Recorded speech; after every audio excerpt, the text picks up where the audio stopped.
पूरग्रस्तांच्या मदतीसाठी मुख्यमंत्री फडणवीसांचा दिल्ली दौरा। फडणवीसांची केंद्रीय कृषी मंत्र्यांसोबत बैठक झाल्याची शक्यता आहे। वाढीव मदत मिळावी राज्याचा केंद्राला प्रस्ताव असल्याची देखील सूत्रांची माहिती आहे। केंद्राची समिती राज्यात येऊन पाहणी करण्याची शक्यताही वर्तवली जाते। ठोस मदतीसाठी फडणवीसांची केंद्राकडे मागणी असल्याची सूत्रांची माहिती आहे। पूरग्रस्तांच्या मदतीसाठी फडणवीसांनी दिल्ली दौरा केलाय। राज्याला ठोस मदत मिळावी अशी मागणी मुख्यमंत्री देवेंद्र फडणवीस यांनी केंद्राकडे केली। मराठवाड्यात शेतीचं प्रचंड नुकसान झालंय। मुख्यमंत्री फडणवीसांसह उपमुख्यमंत्री शिंदे आणि अजित पवारांनी मराठवाड्यातील नुकसानग्रस्त भागाची पाहणी करत शेतकऱ्यांच्या व्यथा जाणून घेतल्या। यानंतर आता राज्य सरकारनं केंद्र सरकारला प्रस्ताव दिल्याची सूत्रांची माहिती आहे। या प्रस्तावात केंद्रानं वाढीव मदत देण्याची मागणी केल्याचीही सूत्रांची माहिती आहे। इतकंच नाही तर राज्यातील अतिवृष्टीच्या नुकसानाचा अहवाल केंद्र सरकारला पाठवला जाणार असल्याचीही सूत्रांची माहिती आहे। केंद्राची समिती राज्यात येऊन नुकसानग्रस्त भागाची पाहणी करण्याची शक्यता आहे। एसडीआरएफ आणि एनडीआरएफच्या व्यतिरिक्त राज्याला ठोस मदत मिळावी अशी मागणी मुख्यमंत्री फडणवीसांनी केंद्राकडे केल्याची माहिती सूत्रांकडून मिळाली आहे। रोजच्या रोजच नुकसानचा आकडा केंद्र सरकारकडे जातोच। केंद्र सरकारकडे आम्ही ते पाठवतोच। केंद्र सरकार मग एक भूमिका घेतं की राज्याचं नुकसान किती झालं याच्यावर केंद्रही त्या ठिकाणी मदत करतं, पण आमचा रिपोर्ट रोजचाच केंद्राला जातो। यामुळे लवकरच नुकसानग्रस्त शेतकऱ्यांना दिलासा मिळण्याची शक्यता आहे। 50,000 हेक्टरी मदतीची मागणी शेतकऱ्यांकडून केली जाते।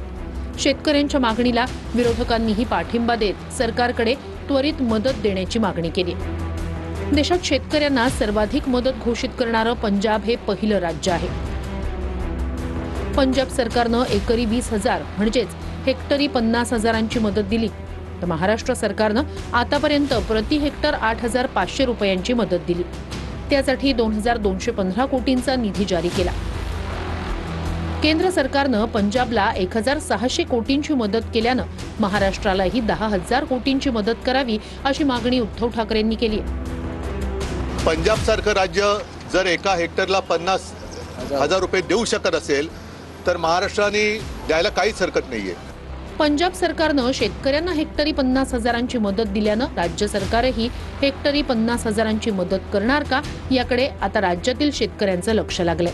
तर दुसरीकडे राज्याच्या एसडीआरएफ मधील मदत अपुरी पडत असल्यानं केंद्रानं एनडीआरएफ मधून राज्याला मदत करावी अशी मागणी राज्य सरकारनं अमित शहांकडे केली आहे। शहांना दिलेल्या पत्रात नेमकं काय म्हटलंय पाहूया। मुख्यमंत्री आणि दोन्ही उपमुख्यमंत्र्यांचं मदतीसाठी अमित शहांना पत्र। महाराष्ट्रात 31हून अधिक जिल्ह्यात अतिवृष्टीमुळे झालेल्या पुरात शेतीचं प्रचंड नुकसान झालंय। 50 लाख हेक्टरहून अधिक पिकाचं नुकसान झालं असून एसडीआरएफ निधीतून 2,215 कोटींचा निधी देण्यात आलाय। शेतकऱ्यांना आणखी मदत करण्यासाठी केंद्र सरकारच्या एनडीआरएफ कडून भरीव मदतीची आवश्यकता आहे। नैसर्गिक आपत्तीमुळे झालेल्या नुकसानीपासून राज्याच्या एसडीआरएफ मधून मदत अपुरी ठरते। त्यामुळे राष्ट्रीय आपत्ती व्यवस्थापन निधीतून अतिरिक्त निधी मिळावा अशी विनंती। दरम्यान फडणवीसांच्या दिल्ली दौऱ्यानंतर शेतकऱ्यांच्या मदतीच्या दृष्टीनं काही ठोस महत्त्वाचा निर्णय होतो का याकडे लक्ष लागलंय। महाराष्ट्रात पण ज्या वेळेस अशा प्रकारची संकट आलेली आहेत किंवा देशातल्या कुठल्याही राज्यावर आलेली आहे त्यावेळेस साधारण आढावा घेऊन केंद्र सरकार मदत करत असतं आणि म्हणून ती मागणी स्वतः गृहमंत्री मुंबईत संध्याकाळचा कार्यक्रम होता त्यावेळेस मुख्यमंत्र्यांनी केलेली। मुख्यमंत्र्यांना निवेदन द्यावं लागतंय। आम्हाला शेतकरी निवेदन देतं तिथपर्यंत मला माहिती आहे। ठिकठिकाणी आम्हाला शेतकऱ्यांनी निवेदन दिले प्रत्येक गावात। आता देशाच्या गृहमंत्र्यांना सहकार मंत्र्यांना क्रिकेटच्या बादशाला सुद्धा निवेदन द्यावं लागतंय मुख्यमंत्र्यांना डेप्युटी सीएमना। ही अत्यंत हास्यास्पद गोष्ट आहे ना।